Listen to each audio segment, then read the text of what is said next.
जय हिंद।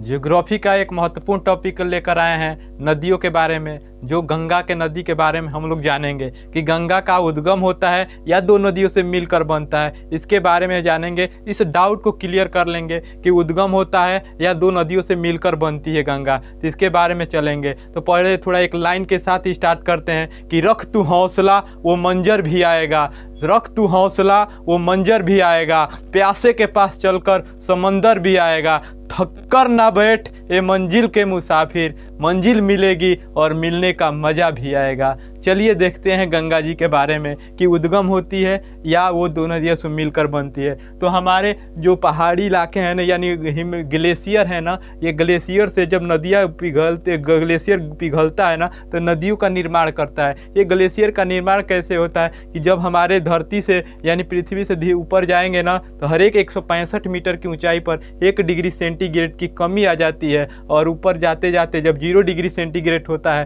तो वहाँ पर ये जो ऊष्मा हम लोग से निकलती है आपस में टकरा करके एक ग्लेशियर का निर्माण कर लेती है, और ग्लेशियर वही ग्लेशियर धीरे धीरे नीचे से पिघलता है तो नदियों का निर्माण होता है। तो इस नदी ऐसे ग्लेशियर से धीरे धीरे जब पिघलती है तो नदियाँ कैसे निकलती है। तो स्वतोपथिमानी एक है ना, यानी ग्लेशियर है ना, वहाँ से बद्रीनाथ के पास में है। ये बद्रीनाथ से ये एक नदी निकलती है, यानी स्वतोपथिमानी से एक नदी निकलती है जिसका नाम है विष्णु गंगा, जिसका नाम है विष्णु गंगा। और इधर साइड से एक और नदी निकलती है जो कामेत एक जगह है, वहाँ से एक और नदी निकलती है जिसकी नाम है धौली गंगा। तो ये जब दो नदियाँ आपस में जहाँ मिलती है ना, तो वहाँ पे एक प्रयाग का निर्माण करती है जिसका नाम है कृष्ण प्रयाग। अब देखेंगे नदियाँ का नाम कैसे पड़ता है। जब दो नदियाँ आपस में अगर गहराई समान होती है ना, तो जब दो नदियाँ मिलती है और गहराई समान होता है तो उस नदिया का नाम चेंज करके दूसरी नदी का नाम रख दिया जाता है, यानी कोई और नया नाम रख दिया जाता है।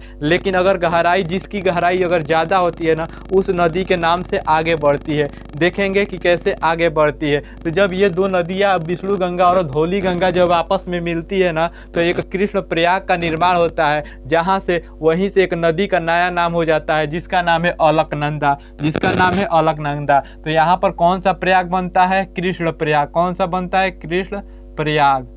तो कृष्ण प्रयाग यहाँ बनता है। हम लोग 5 प्रयाग के बारे में जानेंगे जो हिंदू धर्म के अनुसार ये वहाँ पर घूमना आवश्यक माना जाता है। तो यहाँ से जब अलकनंदा नदी निकलती है, ये आगे बढ़ती है, तो एक छोटी नदी आ करके नंदा देवी जगह से एक छोटी नदी निकल कर जिसकी नाम होती है नंदाकिनी, ये आ करके अलकनंदा में मिल जाती है और ये यहीं पर समाप्त हो जाती है। और ये अलकनंदा आ करके आगे बढ़ती जाती है अपने इसी नाम से, अलकनंदा के ही नाम से। और यहाँ पर जब नंदाकिनी नदी मिलती है तो और एक प्रयाग का निर्माण होता है जिसका नाम है नंद प्रयाग, जिसका नाम है नंद प्रयाग।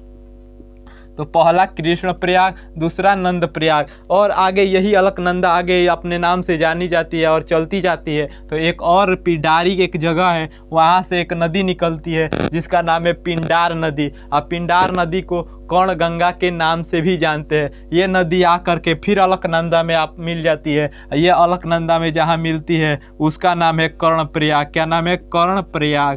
तो 3 प्रयाग हम लोग देख लिए, कृष्ण प्रयाग, नंद प्रयाग और कर्ण प्रयाग। फिर इधर से इस साइड से अब एक और नदी निकलती है जो चौराधारी जो केदारनाथ के पास जगह है, वहाँ से एक नदी निकलती है जिसका नाम है मंदाकिनी नदी। ये नंदाकिनी थी, ये मंदाकिनी है। इन दोनों में आप कंफ्यूज मत होइएगा, क्योंकि ये जो नंदाकिनी निकलती है नंदा देवी से निकलती है, और ये मंदाकिनी जो है केदारनाथ के चौराधारी जगह से निकलती है। तो मंदाकिनी नदी आगे बढ़ती जाती है और आ करके अलकनंदा में मिल जाती है। इसकी गहराई अलकनंदा से कम होती है, फिर इसीलिए अलकनंदा के नाम से ही आगे बढ़ती है। ये जहाँ नदियाँ मिलती है वहाँ का इसको नाम दे दिया जाता है रुद्रप्रयाग। क्या दे दिया जाता है? रुद्रप्रयाग।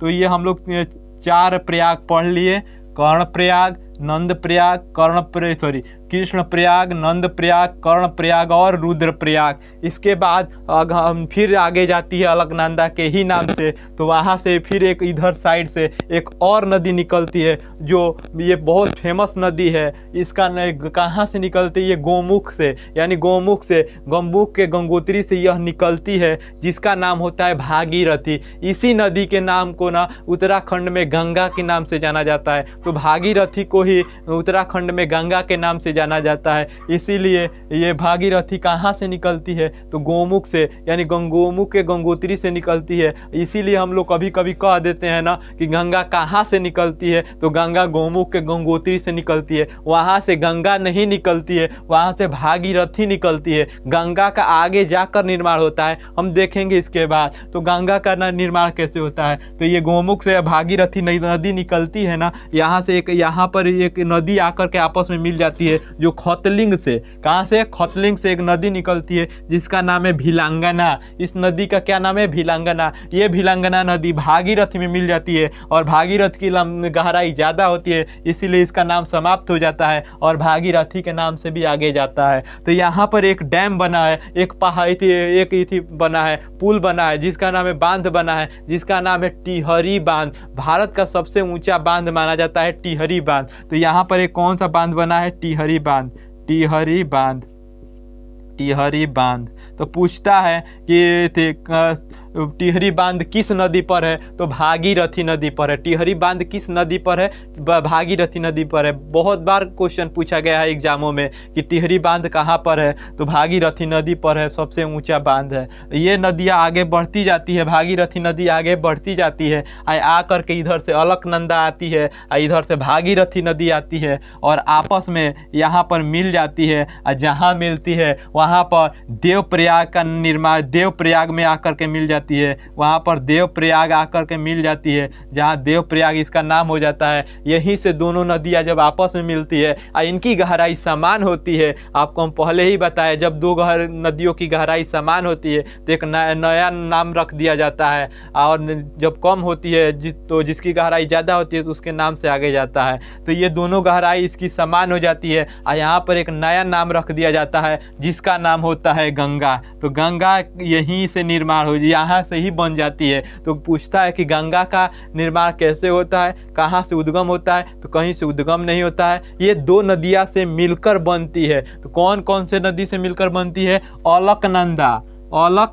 तो यहाँ पर लिख दे रहे हैं अलकनंदा और भागीरथी, ये दो नदियों से मिलकर बनता है, भागीरथी मिलकर बनती है। तो अलकनंदा भागीरथी नदियों से मिलकर बनती है। कहाँ मिलकर बनती है? देवप्रयाग में। इस तरीके से गंगा का निर्माण होता है। तो हम लोग पांचों प्रयाग के बारे में समझ गए। पहला कृष्णप्रयाग, दूसरा नंदप्रयाग, तीसरा कर्णप्रयाग, चौथा रुद्रप्रयाग और पांचवा देवप्रयाग। इसको याद करने का ट्रिक कैसे हम अपनाएंगे? जब कृष्ण जी छोटे थे तो नंद नाम था, और नंद नाम था तो कृष्ण जी एक कर्ण में बाला पहनते थे, जिसका कर्ण प्रयाग हो गया। उसके बाद कृष्ण जी रुद्राक्ष का माला भी पहनते थे, जिसका रुद्र प्रयाग हो गया। और जब ये चारों रूप धारण किए तो ये देव बन गए, जिससे हो गया देव प्रयाग। तो कृष्ण जी छोटे थे तो कृष्ण प्रयाग, जब कृष्ण जी का नाम कृष्ण प्रयाग, जब छोटे थे तो नंद प्रयाग, और जब ये कर्ण में बाला पहनते तो कर्ण प्रयाग,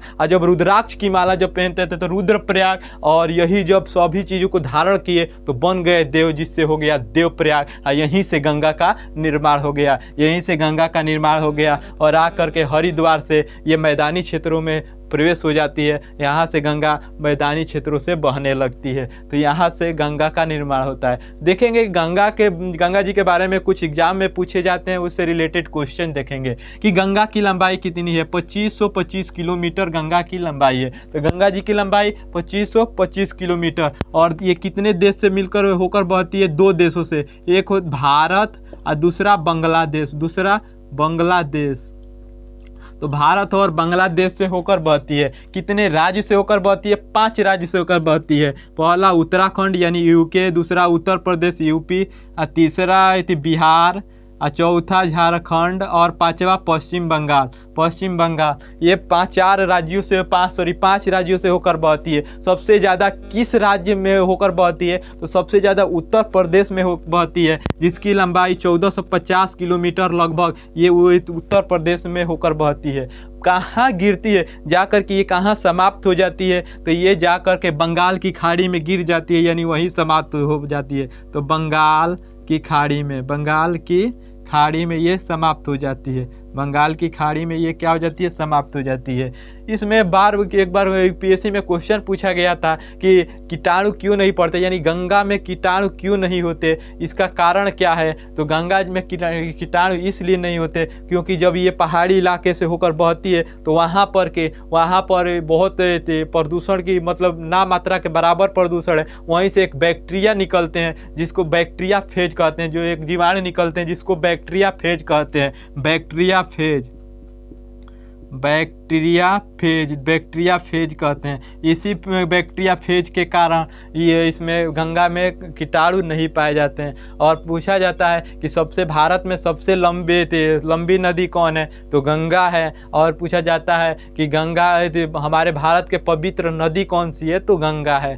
तो इस तरीके से हमारे एग्जाम में भी क्वेश्चन पूछा जाता है। और ये पांचों प्रयाग के बारे में आप लोग विधिवत जानकारी ले लिए हैं। ये बार बार क्वेश्चन पूछा जाता है, कृष्ण प्रयाग, नंद प्रयाग, कर्ण प्रयाग और रुद्र प्रयाग, और अंततः क्या बन जाए जहाँ गंगा का निर्माण होता है वो देव प्रयाग।